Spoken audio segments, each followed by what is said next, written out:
सभी लोग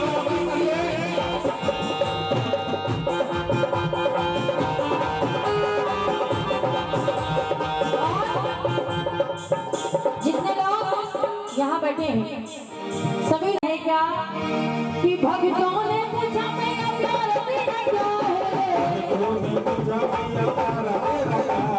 भक्तों ने पूछा मेरा सबसे प्यारा क्या है। माँ आपको दुनिया में सबसे प्यारा क्या है? तो माँ ने एक ही बात बताई, क्या भक्तों का प्यार ही बताएंगे ही नहीं छोटी सी कन्या,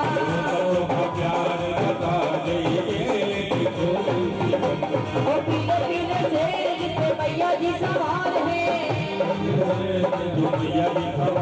ओ घर के मैया जी की जलाई है,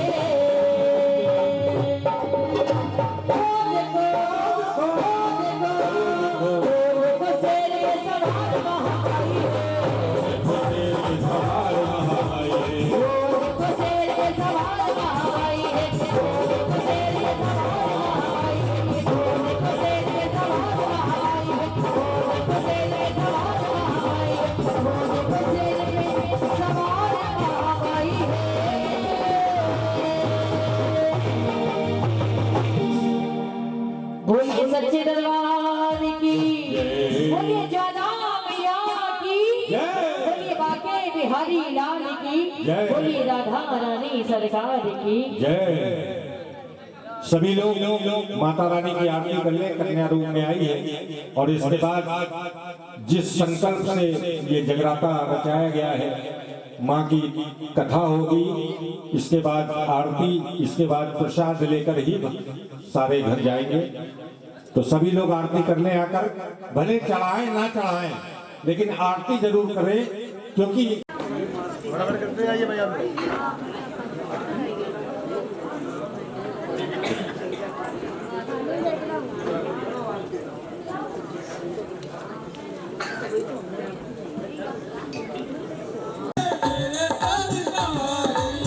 जिसने भी जाके सच्चे दिल से पुकार की,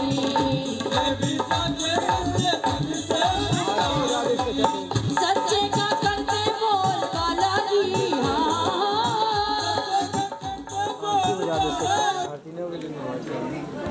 बिजली बना दे बाकी जगह दे, बिजली बना दे घर पे आओगी, हो मैं बनाऊंगी, हो घर पे आओगी आओगी आओगी। सुबह की बेला प्रसाद में से पंडित जी कथा तारों की छांव में हो जाए, ये सब करने में बड़ा टाइम हो। बेपरवाह शेरावाली, बेपरवाह माँ बेपरवाह मेरे काटो गुनाह गाती, बेपरवाह शेरावाली लाटा वाली। बेपरवाह में क्यों कह रहा है? माँ वाकई में लापरवाह होती है। बच्चा अगर बाहर घर के खेल रहा है तो माँ को चिंता नहीं है, चलो बर्तन भी धो ले हो, चलो चौका भी कर ले हो, चलो रोटी भी पका ले हो, जब तक ये रो नहीं रहा है ना। माँ सब कुछ देख सकती है, माँ बच्चों का रोना नहीं देख सकती। बोली सच्चे दरबार की। जैसे रात में आपके आंसू निकले, बस सच्ची भेंट वो चढ़ी है आपकी। बाकी जो कुछ आपने किया वो तो सब माया है, लेकिन माँ चाहती है कि जब तक बच्चा रोएगा नहीं तब तक वो माँ बच्चे की तरफ देखती नहीं है। बोली सच्चे दरबार की। इसीलिए कहते हैं कि शेरा वाली बेपरवाह लाटा वाली बेपरवाह, शेरा वाली लाटा वाली बेपरवाह माँ बेपरवाह मेरे काटो गुनाह गाती, बेपरवाह शेरा वाली लाटा वाली मेरे हथ गंगा जल चाणिया,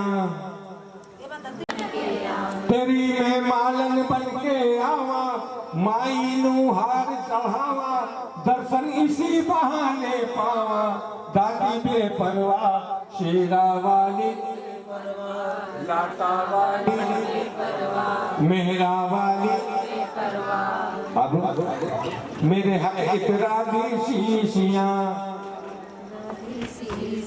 मेरे हक इतरादी शीशियां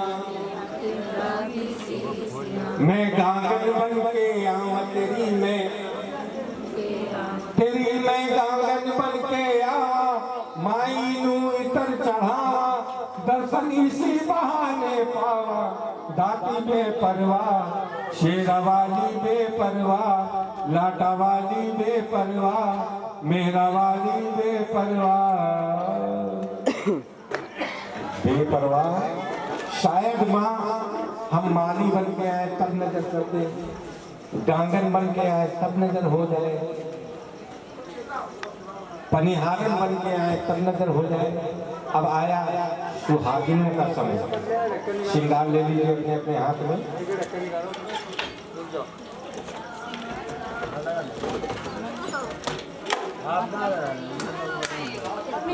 अलग अलग आधा आधा कर लीजिए ना, आधा आधा कर बस।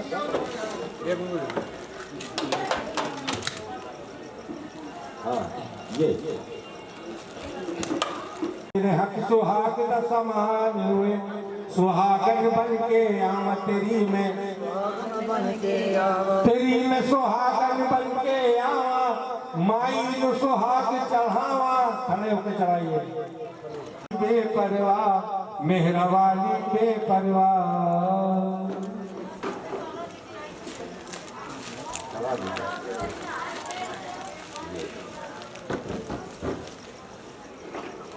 चलिए बैठ जाइए। अब देखिए जिनके नारियल अपने पास अपने हाथ में है वो अपने अपने हाथ में नारियल ले लेंगे और जब मैं कहूँगा दर पे तेरे आवा आकर के शीश झुकावा तो अपना सर जमीन में टिका लीजिएगा। जब पानी की बूंदें पड़ेंगी आपके ऊपर तब सर उठाइएगा।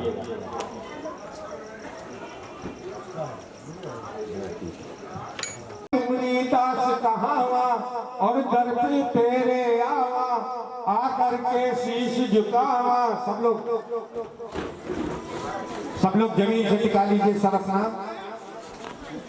दर्शन इसी बहाने पावा दाती बेपरवाह शेरा वाली बेपरवाह लाटा वाली बेपरवाह मेहरा वाली बेपरवाह।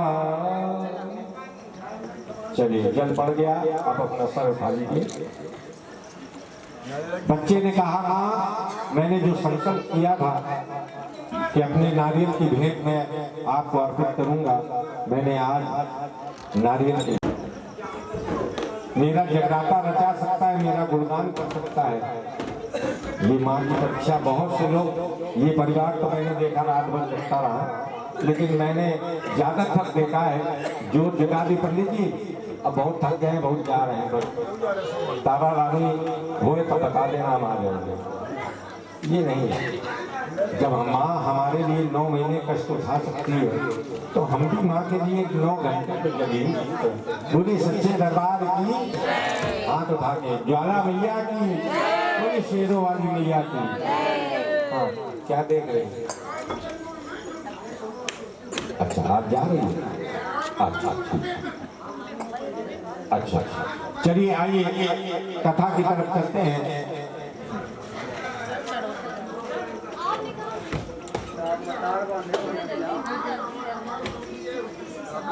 चलिए अपने भाई से दूरिए। हाँ कोई बात नहीं।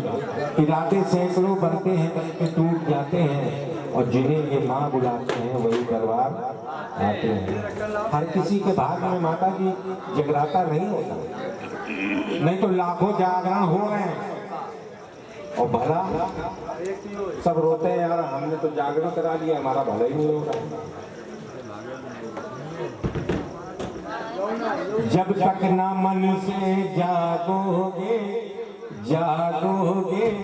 तो जगराता कैसा। जब तक मन से जागोगे नहीं, जब मोह माहे ना त्यागोगे तो जगराता कैसा। अरे जब तक ना मन से जागोगे तो जगराता कैसा। बोली सच्चे दरबार की। आइए कथा की तरफ चलते हैं। स्वर्ग में दो बहनें अनिता और दोनों बहनें मालूम अभी आएगा, समय आएगा। दोनों बहनें एकादशी का व्रत करती थी, माता का पूजन करती थी, स्वर्ग में रहती थी। एक बार बड़ी बहन ने छोटी बहन को भेजा पृथ्वी पर, जा पृथ्वी से फलहार ले आ। पृथ्वी से फलहार ले आ, हम लोग एकादशी का व्रत फलहार करके तोड़ेंगे और पूजन पूरा करेंगे। स्वर्ग में आम, अमरूद, सेब, केला, अनार कुछ भी नहीं होते। स्वर्ग में दो फल होते हैं। कोई जानता है बाबू? स्वर्ग में केवल दो फल होते हैं, मालूम है किसी? एक पाप का फल, एक पुण्य का फल, बस यही फल होते हैं। बाकी अमरूद, केला, सेब, अनार, संतरा सब यही धरती पे। इसीलिए तो देवी देवता यहाँ जन्म लेते हैं आके, कि जो धरती पर है बड़े भाग मानुष तन पावा। इस तन को धारण करने के लिए देवी देवता भी तरसते हैं। तुलसीदास जी ने लिख दिया, बड़े भाग मानुष तन पावा। हम लोग क्या करते हैं? उसकी बुराई, इसकी बुराई, उससे लड़ाई, उसकी झगड़ा, बर्बाद कर दिया जीवन।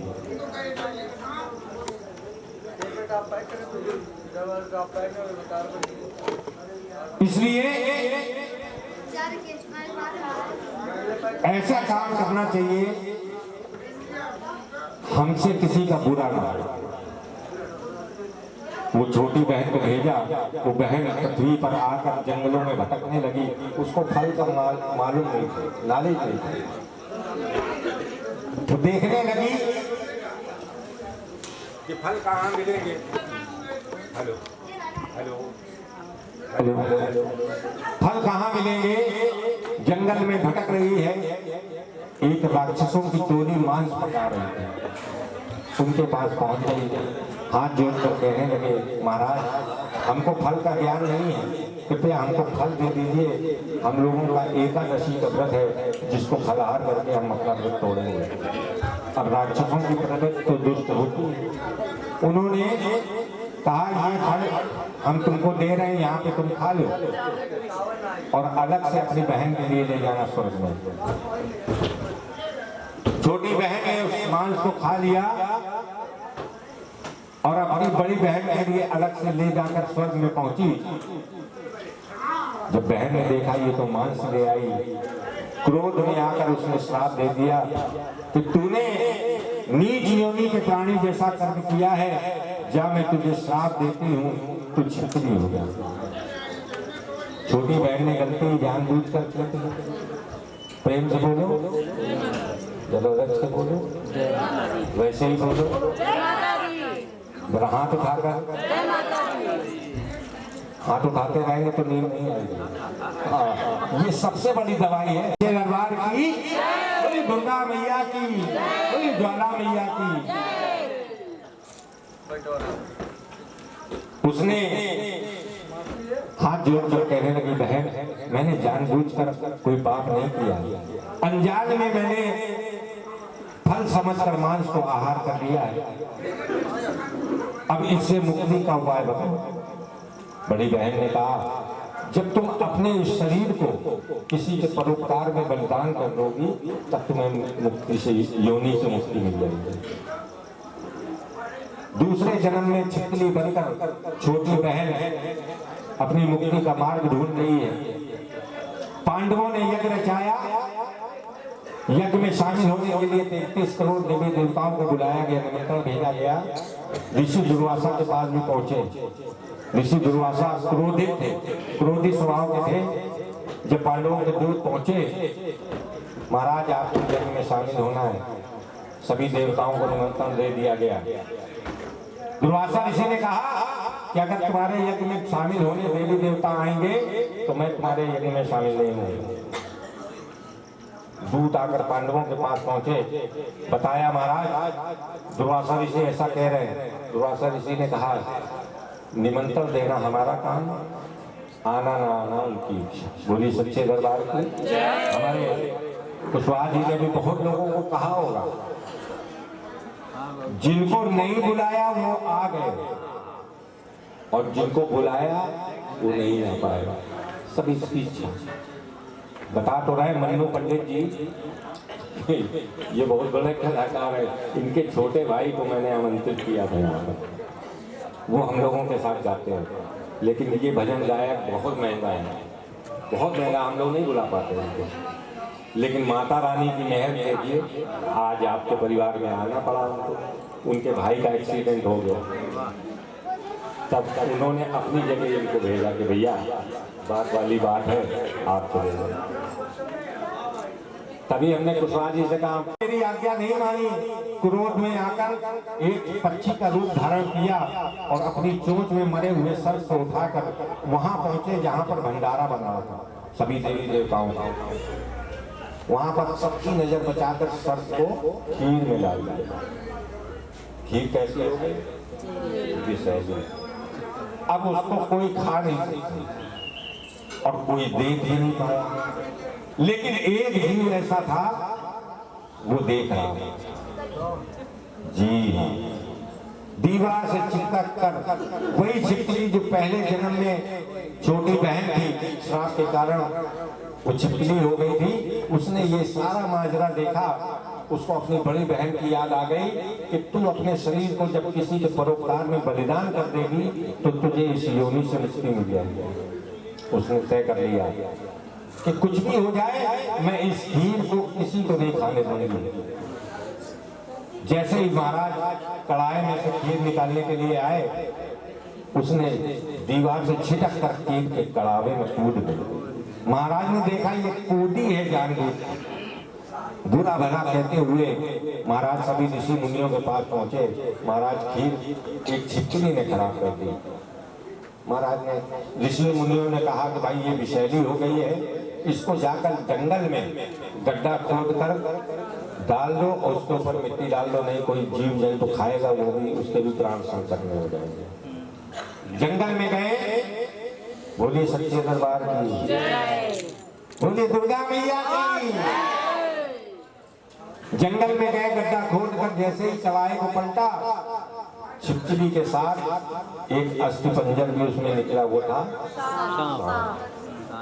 जब सांप को देखा उन्होंने, तब उनके समझ में आया कि छिपकली ने जानबूझकर क्यों कूदी है।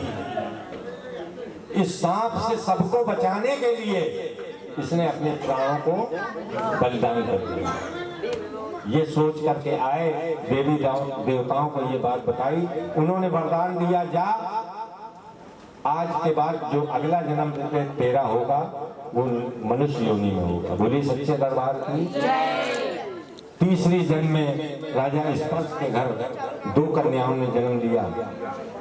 एक कन्या का नाम तारा रखा गया, दूसरी कन्या हुई तो ज्योतिषियों से बुलाकर उसकी कुंडली दिखवाई तो ज्योतिषियों ने कहा महाराज ये कन्या आपके लिए शुभ नहीं है, इसको आप ऐसा करिए या तो इसका वध करा दीजिए या अपने से दूर कर दीजिए।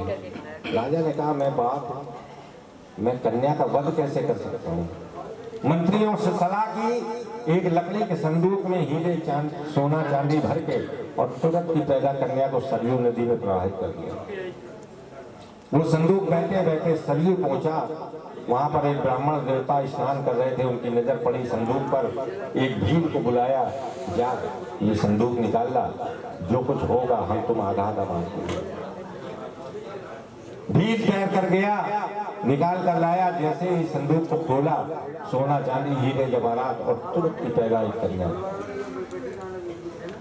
उस भील के घर कोई संतान नहीं थी। पंडित जी ने कहा बोल भील क्या चाहिए तुझे। हाथ जोड़कर खड़ा हो गया, बोला महाराज मुझे धन नहीं चाहिए, आपकी ये संतान मुझको दे दीजिए, मेरी पत्नी को कोई औलाद नहीं।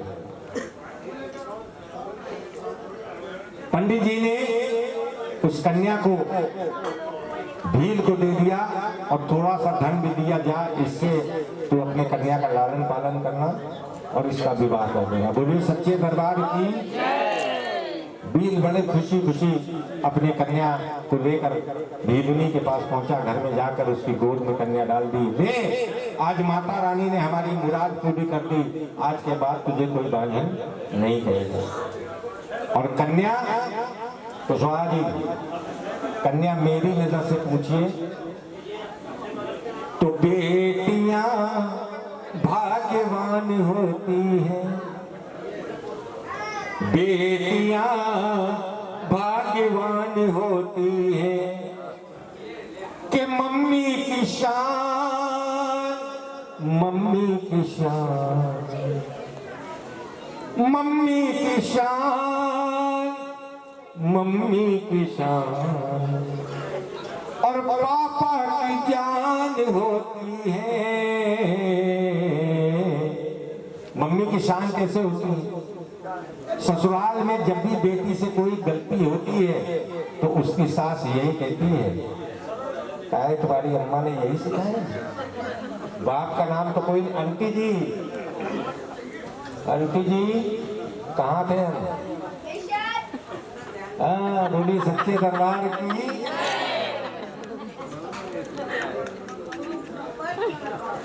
हम कह रहे माता का महिमा है ये।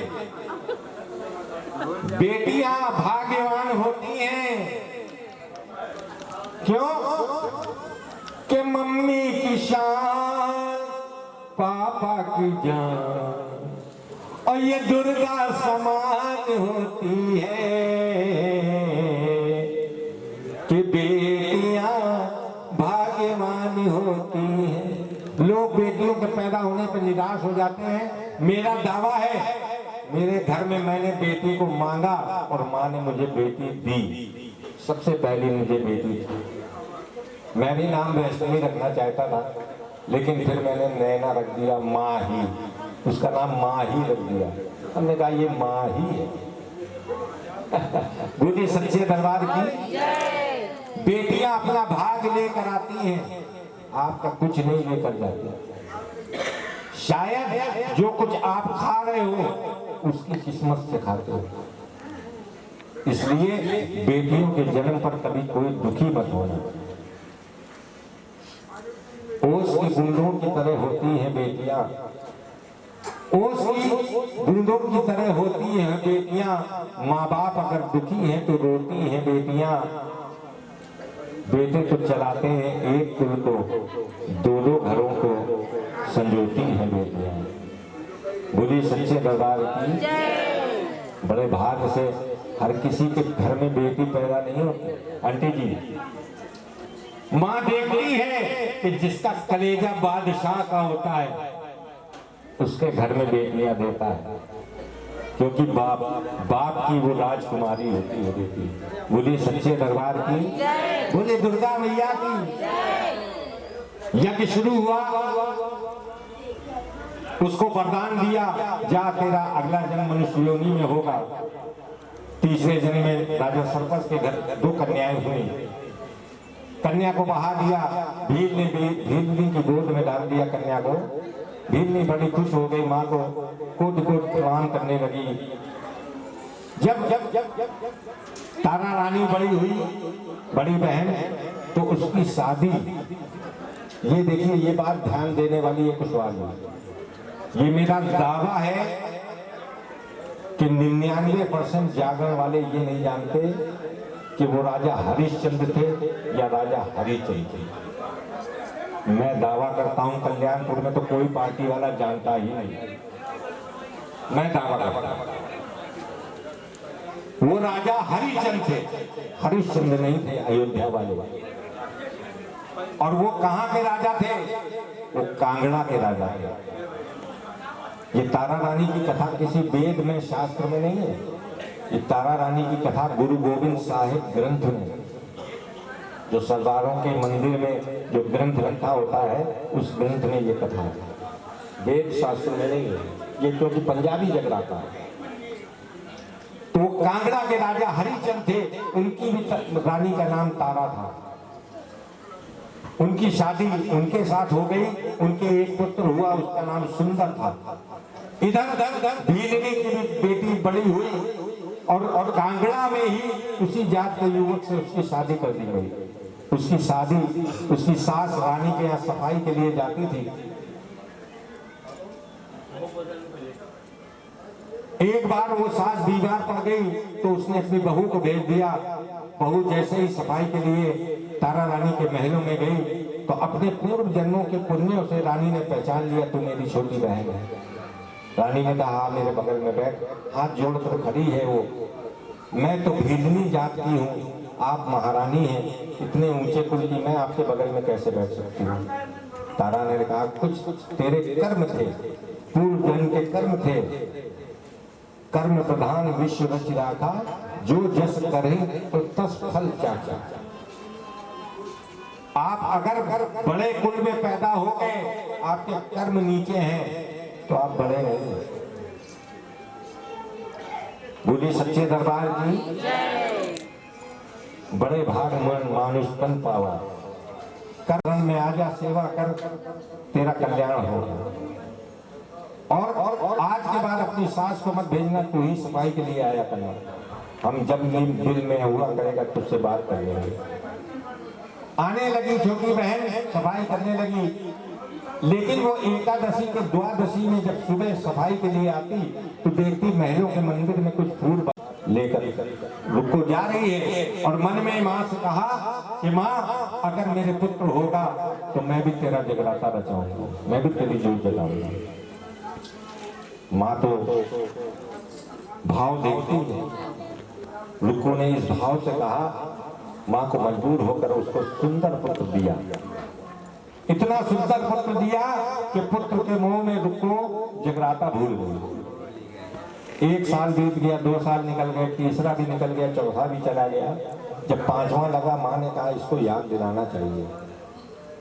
जैसे अपनी कुलदेवी है आपकी शारदा मैया, हाँ, इसीलिए नाराज थी, आप उनको भूल रहे थे। क्योंकि कुल देवी हमारे अंग संग रहती है, हमेशा रहती है साथ में। कभी भी कोई भी कार्यक्रम, कोई भी आप धर्म कर्म का काम करें, उनको आगे रखें। तो ऐसे ही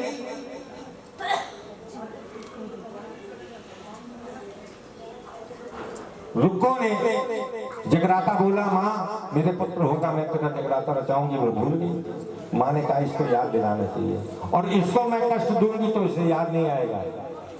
क्योंकि हमने पहले बताया कि बच्चे को कष्ट में देखकर माँ बेचैन हो जाती है।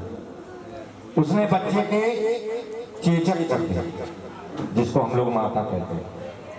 जैसे ही माता बच्चे को हुई, रुको बेचैन हो गई। सारे हकीम वैद्यों को उसने दिखा दिया, कहीं ठीक नहीं हुआ।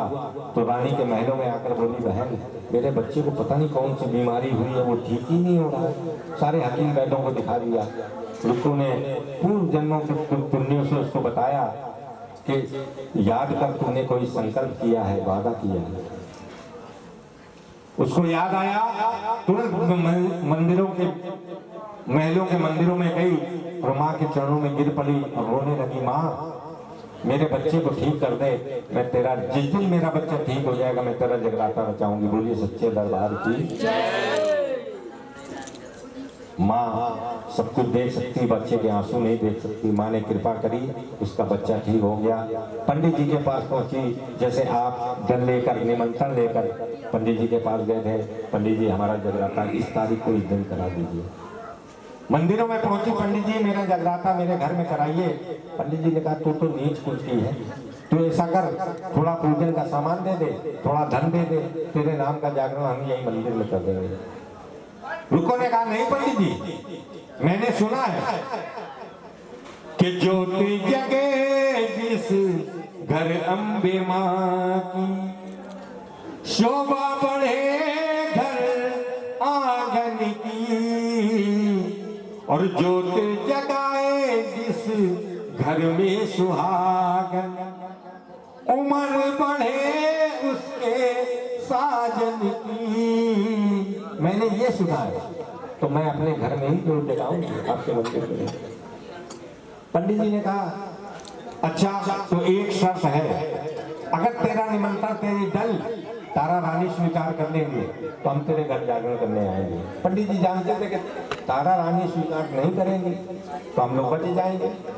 दुख को पहुंची तारा रानी के यहाँ, उसने अपनी बात बताई, महारानी मैं अपने घर में माँ की जोत जगाना चाहती हूँ।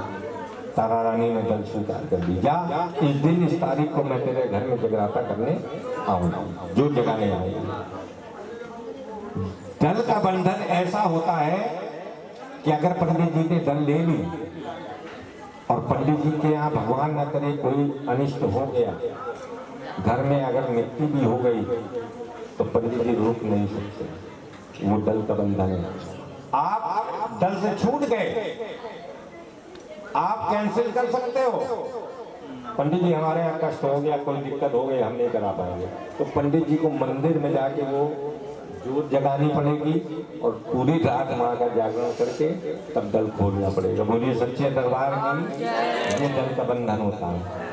तारा ने दल स्वीकार कर दी, जा मैं इस तारीख को तेरे घर जगराता कराने आऊंगी। ये बात राजा के दूत ने सुन ली।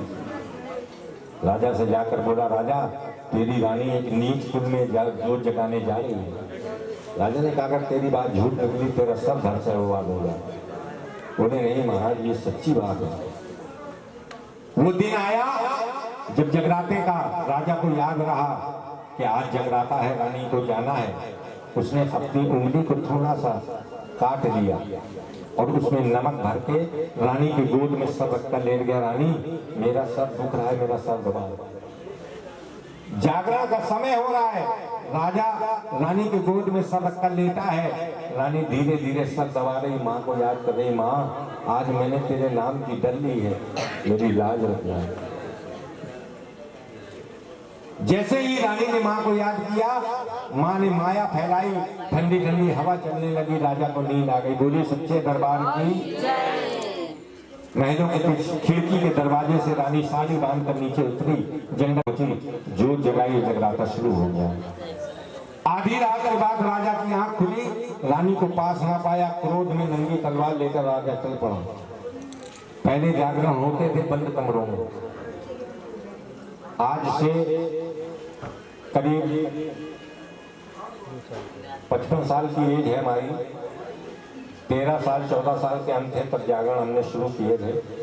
उस समय घरों में ज्यादा जागरण होता है। पंजाबी आज भी अपने घर में ही जागरण करते। तो जैसे ही राजा पहुंचा, उसने झरोके से झांका, वो अंतिम समय चल रहा था, जीव की बलि दी गई, उसका प्रसाद बनाया गया।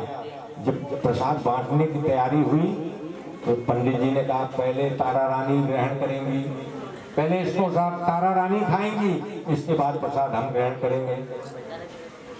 उनको रानी को प्रसाद दिया गया, प्रसाद खाया और आंचल में अपने राजा के लिए ले लिया। इसके बाद सभी को प्रसाद वितरण हुआ, सब लोग अपने अपने घर को आरती करके चल दिए। जैसे ही रानी महलों में पहुंची, बोली सच्चे दरबार की, तलवार लेकर खड़ा हो गया राजा। रुक जा रानी, तूने अपना धर्म तो भ्रष्ट किया है, मेरा भी धर्म भ्रष्ट करना चाहती है। दल खुलवा दीजिए पंडित जी, दल खुलवाइए, अपना भी धर्म भ्रष्ट करना चाहती है।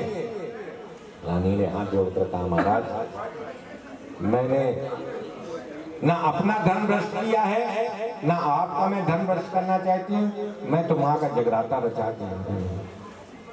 राजा ने कहा, मैंने देखा है अपनी आंखों से, तूने कौन सा जागरण रचाया, 4 दाने इसमें डाल दिया, जो इसमें यहीं से डाल दिया। नमस्कार कर दीजिए माता को कि आपने मेरा निमंत्रण स्वीकार किया।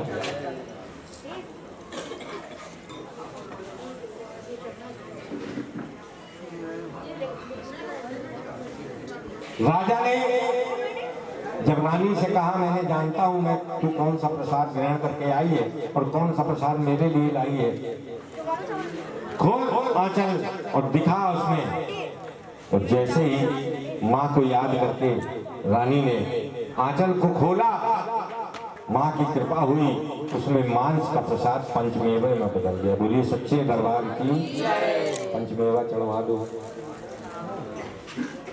4 दाने निकाल के इसको बांध के साइड में करा दे। हाँ, ये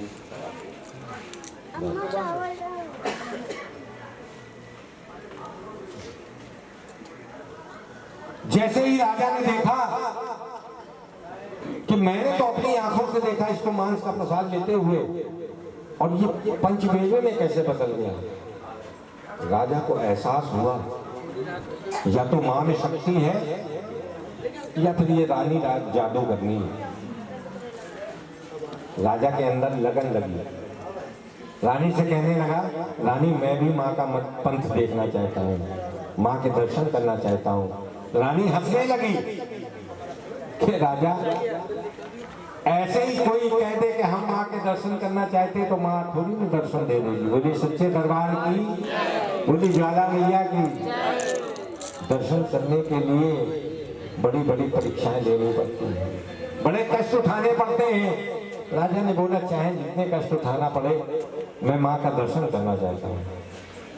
रानी ने कहा अच्छा, अगर ऐसी इच्छा है तो एक हवन कुंड बनवा।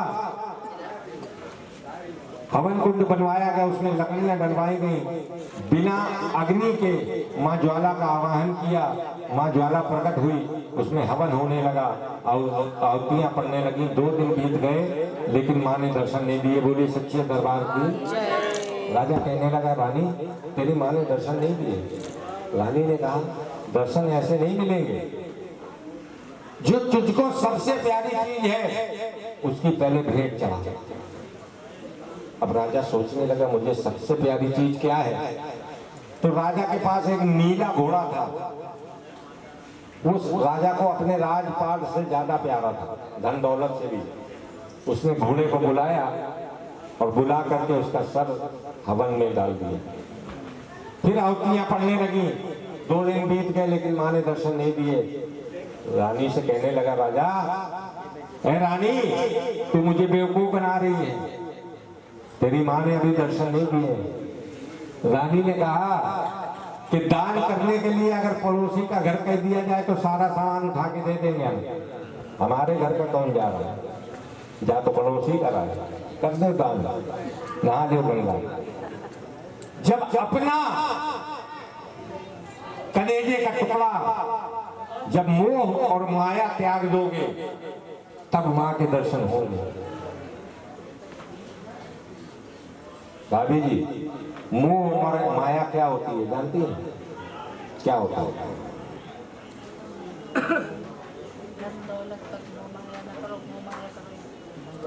जी, और आपकी नॉलेज के लिए एक विशेष बात बता रहे हैं। मोह होता है बेटा, मां है या डायन है। जिस बच्चे को तूने अपने पेट में 9 महीने रखा है, वो कह रही है उसको काट के उसको बलि चढ़ाओ। रानी ने कहा मां के दर्शन करने? राजा ने कहा हाँ करने तो है, तो फिर मोह त्यागना पड़ेगा। राजा ने कहा सुन, अगर मैंने अपने बच्चे की बलि चढ़ाई और तेरी मां ने दर्शन नहीं दिए तो यहाँ 3 कत्ल होंगे। बच्चे को तो मैं मार दूंगा, तुझको भी जिंदा नहीं छोड़ूंगा और मैं भी मर जाऊंगा, क्योंकि मैं जिंदा रहा तो दुनिया मुझे पुत्र हत्यारा कहेगी, इसलिए मैं भी मर जाऊंगा। 3 हत्याएं होंगी यहाँ पर। रानी ने कहा सच्चे मन से अपने बच्चे की बलि चढ़ा। राजा ने बच्चे को बुलाया, उसकी बलि चढ़ाई। रानी ने कहा एक शर्त और है, इसका प्रसाद भी तुमको बनाना पड़ेगा। भैया घर में कोई फ्री है? हलवा चना बन गया? अगर नहीं यहाँ से उठिए मत, वहां पर कोई है? कोई भी सुन रहा हो, 5 दोनों में हलवा और चने का प्रसाद यहाँ तक पहुंचा दो। हाँ ठीक, आप कथा सुनिए। तो रानी ने कहा कि शर्त एक है कि बच्चे के टुकड़े करते समय, प्रसाद बनाते समय तेरी आंख से आंसू नहीं गिरना चाहिए, तब मां के दर्शन होंगे।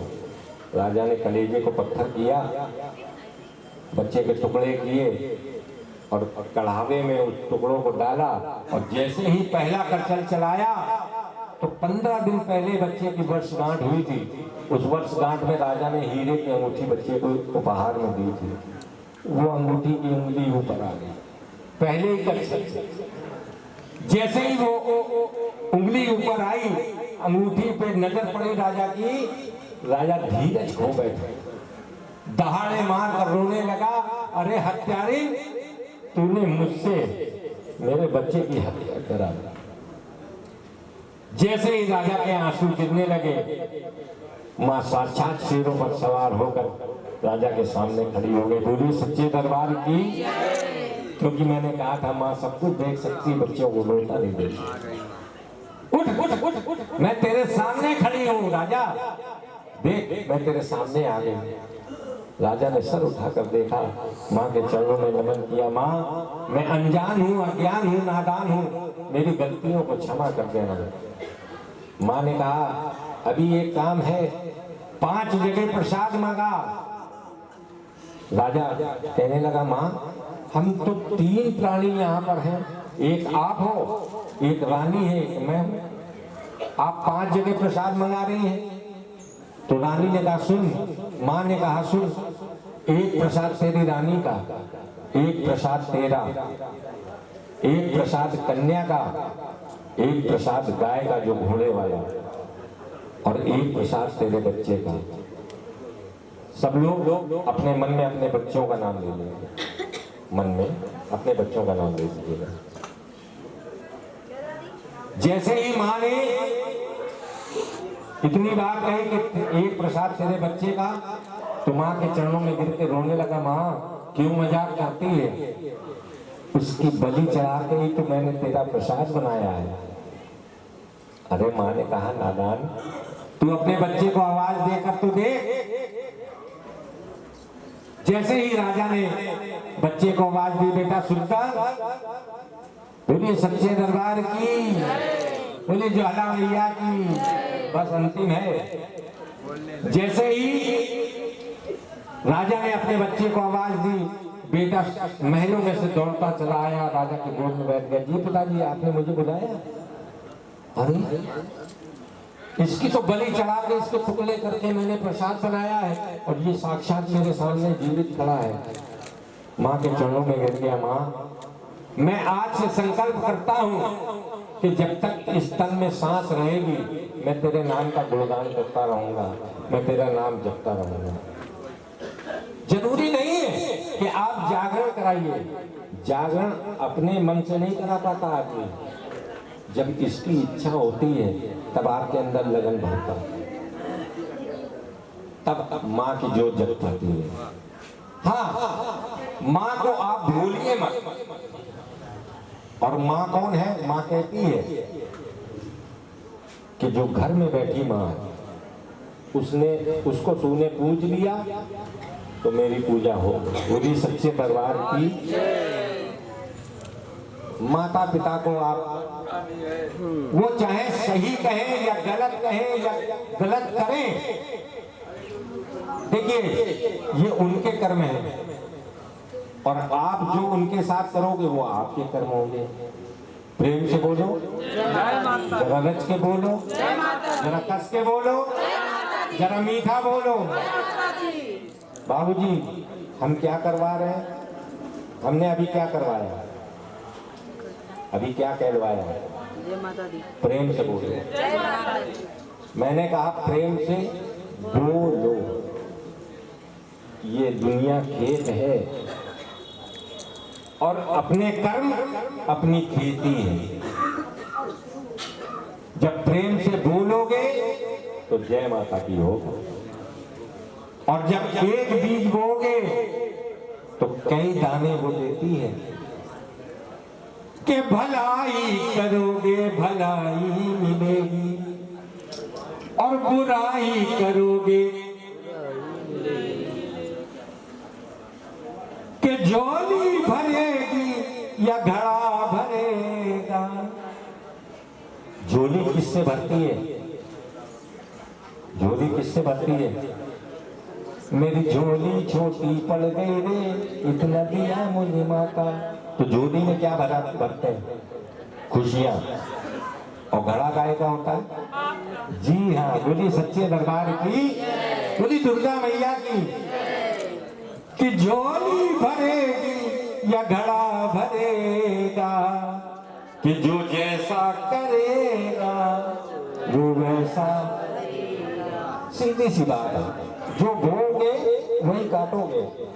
कभी कभी आदमी कहता है भगवान हमने किसी के साथ बुरा नहीं किया है, हमारे साथ बहुत बुरा होता है। जी नहीं, ऐसा हो नहीं सकता।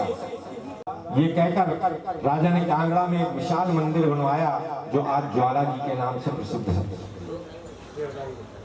वहां पर राजा अकबर का छत्र भी रखा हुआ है। जो ज्वाला जी गए हैं उन्होंने दर्शन किए हैं ज्वाला जी के, उन्होंने देखा होगा 1.25 मन सोने का छत्र लेकर गया था अकबर घमंड में, कि मैंने जो 1.25 मन सोने का छत्र बनवाया है इससे बड़ा छत्र कोई चढ़ा नहीं पाएगा।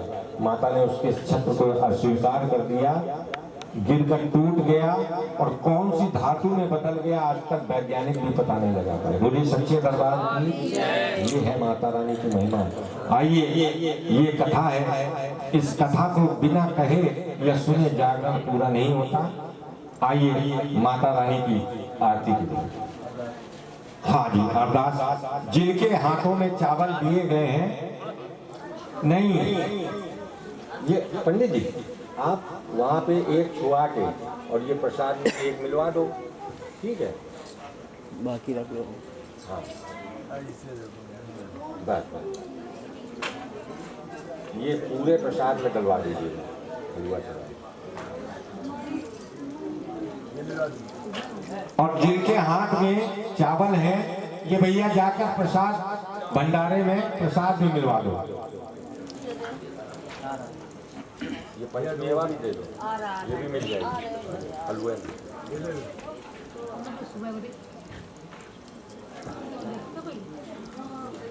भाई इस बहाने सबको मिल जाएगी, ऐसे बांटोगे किसी को मिलेगी किसी को नहीं मिलेगी। ये भैया हलवे में डाल देना, चना चने में डाल देना, और ये पूरे हलवे में पंचमेवा डाल देना, तो सबके पास पहुंच जाएगी। ये बाटे का प्रसाद बहुत जरूरी होता है, ये सबके पास पहुंचना चाहिए, इसीलिए कोई बिना प्रसाद लिए जाएगा नहीं।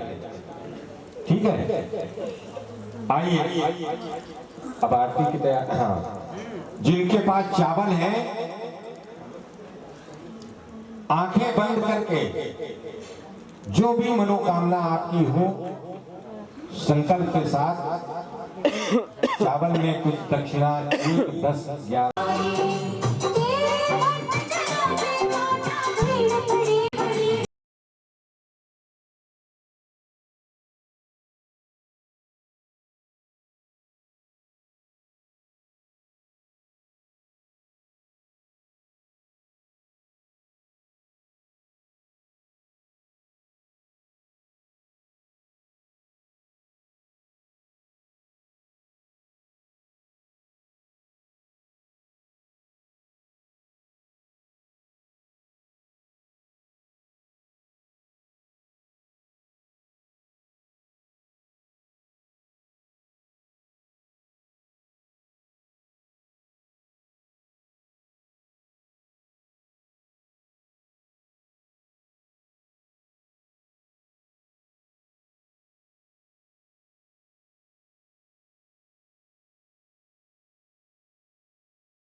की जय, गंगा मैया की जय, गंगा मैया की जय, यमुना माता की जय, माता की जय, राधा मैया की जय, लाडली जी की जय, गौ माता की जय, अपनी अपनी माता की जय, गणेश भगवान की जय, पिता ब्रह्मदेव की जय, विष्णु भगवान की जय, शंकर भगवान की जय, बोल सच्चे दरबार की जय, शारदा मैया की जय, बालाजी सरकार की जय, मैया की जय, राहु माता की जय, आनंदेश्वर बाबा की जय, देवी देवताओं की जय, सभी देवी देवताओं की जय, धर्म की जय, धर्म की जय, धर्म का नाश हो, धर्म का नाश हो, नारियों में सद्भावना, विश्व का कल्याण हो, विश्व का कल्याण हो,